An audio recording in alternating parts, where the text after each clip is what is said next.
Hi, everybody, and welcome to another session of You've Got Mel. Before I start, it's August 30th. That's a special day, my sister Rena's birthday. So, happy birthday to you. Happy birthday to you. Happy birthday to my wonderful sister Rena. Happy birthday to you. Love you, sweetheart. So the subject today is thinking between the boxes. What's that all about? Well, I think it all starts back in 2005, 2006, where I was asked by Afeka College to give an academic course in the English language. What would I like to teach? And I said, creativity. And the president of the college, Professor Moti Sokolov, asked me, can you teach creativity? Can you teach creative thinking? And I said, Moti, I don't know, but that's a good reason for giving the course. So I persuaded my buddy, Dr. Alon Amit, and Chagai Cohen to go on this journey with me. And we put together an academic course on creativity. Now, there's two ways to do this. One way is to look at the research and look at the methods and use them in the course. But it's a course on creativity. So shouldn't we be creative? So what we decided to do is to develop some of our own methodologies and ask questions that we didn't necessarily find the answers to. One of the questions was, what is this business about thinking outside the box? Thinking outside the box is such a common term. I hear people using it all the time. But, and maybe sometimes I use it, but what does it mean? What is this thinking outside the box? Well, it's a phrase that goes back to the 1960s when a certain exercise was popularized. It actually dates back from long before that. I have one here, and it's the 9-point exercise where you have to connect all the dots with four lines or less, four straight lines or less, without leaving the page. And what you discover, usually when somebody tells you how to do it, is that you have to leave the square in order to solve the problem. In other words, you have to think outside the box. But really, the only person thinking outside the box, if there is such a thing, is the guy who invented it 100 years ago, and we don't even know who that is. The same way that people say that it's very creative to solve Rubik's Cube in 15 seconds, but I think the real creativity lies with Mr. Rubik, who actually invented the cube. And from our reading and from our thinking about how we invent things, and I've invented a lot of things, most of which exploded and did not succeed, but some did. Looking at the history and some of the authors, we found that what inventive people do is not think outside the box and not think inside the box, but think between boxes. What is thinking outside the box? You know, we have the box. The box is everything we know, and somebody goes and tells you, now I want you to think outside the box. Where? Where is outside the box? And, you know, the universe is a big and empty place out there. And if you get lucky and you do have an idea outside the box, then all you're doing is creating another box. So we started thinking about it. You know, if you look on the internet, thinking outside the box has its own Wikipedia entry, 6 million unique entries in the internet. Thinking inside the box, whatever that is. Some physicists and engineers think that you can know everything about the universe by studying a discipline, which I think is bonkers, but you know, everybody's entitled to their opinion.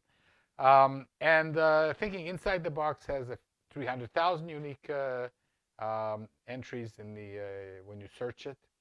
Thinking between the boxes has a few hundred or a few thousand, and you will find some of my ebooks among those. So thinking outside the box. If I give you a blank piece of paper and I tell you to draw something nice, are you going to be able to draw something nice? When I did that exercise, I just looked at the paper. You know, the box is a very big box. What am I going to draw? And if I tell you to take a green and a brown crayon and draw a tree, you'll probably draw a generic tree. On the other hand, if I give you a red crayon and ask you to draw a tree, the tree is going to be a little different, isn't it? It might have elements of a fire hydrant, for example. So human beings think not in a void. They connect things. The same way a 2-year-old looks at a bottle cap and says, "Daddy, is this a door?" We're always trying to connect things. And what we learn is to connect things in anticipated ways. But actually the way inventors, comedians, writers connect things is in unanticipated ways, in strange ways. And today I'm going to illustrate that to you with one of the exercises that we developed, which started out as an exercise called Everything is Coming Up Roses. But you can do it with anything, and I didn't have any roses in the garden today, so we're going to do it with yogurt. And what I'm going to demonstrate to you is that it's more fun to think between the boxes, to come up with the unanticipated connections, what Arthur Koestler called bisociation, connecting the things that do not appear to be connected. Because if you look in patents, you won't find that inventions are new, completely new things, maybe 1 in 100 or 1 in 1,000. 99% of the time or more, what they are is taking something from one area, one box, one expertise, one use, and moving it to another use. A kind of a frame shift, if you will.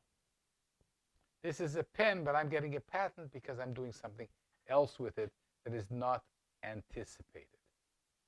Okay. For example, I'm best known for inventing this two-phase mouthwash, which essentially was a combination of combining oil pollution with oral pollution. Not something people had done before. Let's get back to the yogurt. So in our exercise, because we do believe that people can become more creative, and we do believe that creative skills have become very important in the future of our young people, we teach these kind of exercises. Not the regular ones, the unanticipated ones. So what I ask my students to do, and you can do this in the comfort of your own home right now, if you have a pen and paper, or if you like scratching on walls, is to list 5 or 10 things that are connected to yogurt. Okay? This is what human beings do. We connect things, right? So we might say that yogurt is connected to cows and to milk and to lactose and to sunshine and to photosynthesis and to chocolate, if you like chocolate yogurt, maybe vanilla, sugar, supermarket, payment. And you can make a long list of things that are associated with yogurt. But the way inventors and storytellers do it is they look for the things that aren't associated. So the next phase of this exercise is to think of things that have no connection at all with yogurt. And if you'd like to write in the Facebook below some ideas that you might have, well, let's give it a shot. For example, students often like to say that astronauts are not connected to yogurt, but of course they are, because they eat dried yogurt in their voyages around the Earth. And if you say that the stars or the moon are not connected to yogurt, then I will tell you that you can calculate how much energy you need to throw a yogurt into space. And the moon, as everybody knows, is made of yellow cheese, and that's also a milk product. And it's very hard to find anything. None of my students have ever found anything that cannot be connected to yogurt. The farthest away you go, the funnier it is to try and reconnect. And of course, if you don't come up with an invention, you might come up with a great story. So one of the fun things about the exercises that we give, there's another one called 48 Create, is that if you don't come up with an invention, you come up with a story sometimes. And I'm going to tell you one of my children's stories that's based on one of these yogurt exercises. Before I do that, I want to put this all in context. So we're talking now about acquiring skills, the importance of acquiring as many skills as you can during your life, including the unexpected, the unanticipated ones, and developing creativity skills probably falls under this category. I believe that you can learn almost anything at any age, and you can learn to be creative by different processes of elimination, getting rid of a lot of the thinking that we did in school, and I'll be talking about it, and learning techniques and becoming more observant, more curious about the world. I suppose the most important skill that you can acquire is the skill of acquiring skills. Perhaps there are people who love to learn anything new and people who haven't realized that it's important. In this day and age, it's not enough for most people to have one skill. Within 10 or 15 years, many of these skills are going to be obsolete. Computers will do them. The only hope for us is to combine things in unanticipated ways in which computers might not do. The other thing is, we talked yesterday about startup companies. Startup companies very often pivot. They have an idea. We're going to start out making yogurt. And at some stage, they realize that they have to pivot and do another thing. What is that other thing going to be? Well, if the people on the team have all kinds of ideas and they have all kinds of expertise, they are liable to find nifty ways to pivot their company. So I'm looking forward to any of you who want to challenge me with things that are not connected at all to yogurt. It's the most fun, finding the weird and wacky connections. And you can do this with Wikipedia. You know, if you think a submarine is not connected to yogurt, write yogurt and the submarine. If you think binoculars are not connected to yogurt, of course, you are wrong. So we are going to now have a look at the children's book that I wrote, where the mother of the child thinks that her child is eating yogurt because he wants to be healthy and strong and have wonderful white teeth, but actually there's another ulterior motive for his love of yogurt. So I want to thank Harriet Goiten, who's a brilliant illustrator.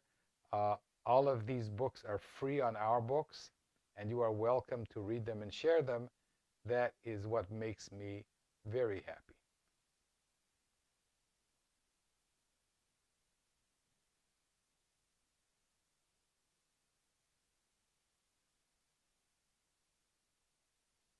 Am I sharing my screen?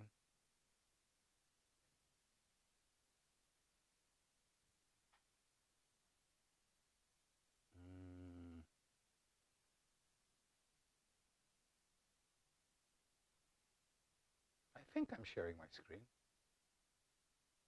No. Now I am sharing my screen. Okay. I wanted to show you this. Where's my story? Okay, it's a good thing that I can just write love yogurt on Wikipedia and find my book, number 1, Harriet again, thank you. And we are going to read it now together. Okay. In the middle of the night, I awoke with quite a fright. I heard something talking. I felt something walking. I'm a talking mouse named Bert, he said. I went back to bed and tried to sleep. Bert talked and talked till my ears were sore. Then he fell asleep on the bedroom floor. I got up at the break of dawn, so very sure that Bert had gone, but there he was, still snoring away. He slept through the morning and all of the day. I went to the kitchen, ate a yogurt up, and placed Bert gently in the empty cup. Then straight to my cupboard, quickly closing the door so no one could hear him talk or snore.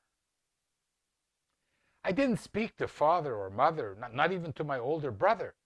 Even Bert, the talking mouse, would not be welcome in our house. The very next night, I awoke with a scare. I heard someone singing in the house somewhere. It was Bert's sister, Frad, the singing mouse. Frad sang and sang till both my ears rang, and when she couldn't sing anymore, she fell asleep on my bedroom floor. I ate another yogurt up and placed Frad in the empty cup right next to Bert gently so she wouldn't get hurt. The next night there were 5 or more all prancing round my bedroom floor. Acrobats or dancers, I can't recall. It was night time and they were small. They pirouetted and pas de chade. I ate the last yogurts that we had and put them next to Bert and Frad. Mom bought more yogurts at the store. I ate them up. I needed each cup. Each night more mice arrive to stay. I'm eating yogurts every day. My mother's very proud of me. I'm fit and healthy as can be. My teeth are white, my muscles strong.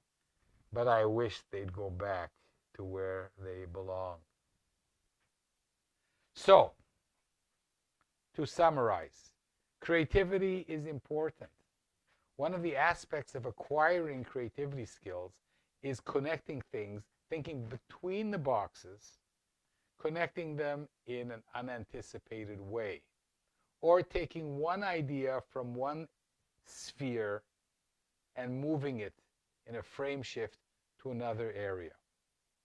To illustrate this, one last time, I'm going to tell a joke that isn't so funny, but illustrates the idea of taking one frame and moving it, which is what all humor is about and many good stories. So a guy wakes up and he has a frog stuck to his head and he runs to the doctor. I love frogs, as you can see. And the doctor looks at him strangely and says, "What happened? What happened?" And the frog says, "I don't know, doc. I woke up this morning and I had this huge thing stuck to my bum." Not funny, but it illustrates the point. Connecting things in an unanticipated way, thinking between the boxes. Try it and let me know how it works for you. And remember, you've got Mel.